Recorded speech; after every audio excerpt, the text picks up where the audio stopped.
Hi, welcome back. This is Joe Brooks with the Brooks Real Estate Group and Keller Williams Realty here in Albuquerque, New Mexico. Today I'm going to talk about renting versus buying. How do you decide what is right for you?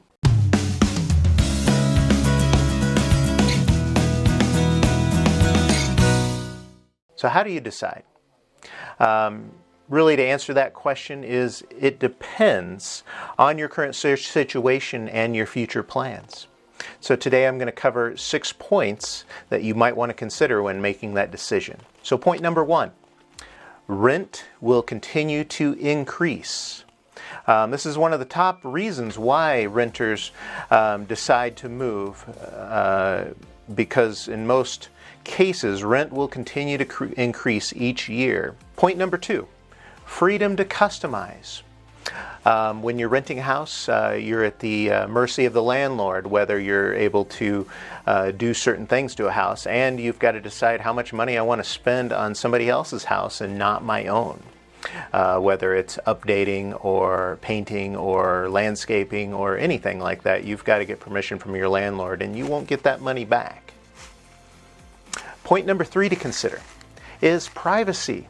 When renting your house, your landlord has access to your space on emergencies, and given the pandemic, you might want a little bit more control over who you allow into your house.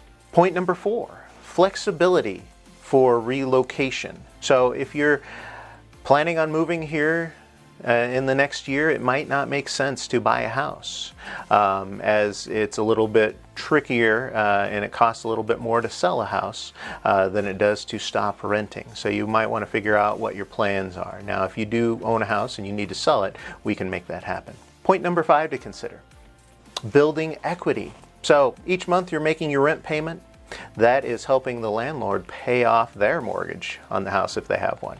But when you own your own house, you're building equity and it's kind of like a savings account for you to consider. Point number 6 to consider, tax advantages. So you might be able to deduct your taxes. You might be able to deduct your mortgage interest you pay. You want to definitely consult your tax professional or your accounting professional as far as what you can do, but there's definitely some opportunities there to consider. So bottom line, it depends on your situation. If you'd like to discuss this with me, feel free to reach out to the numbers below, and I'd love to talk to you about your situation and if it makes sense or not.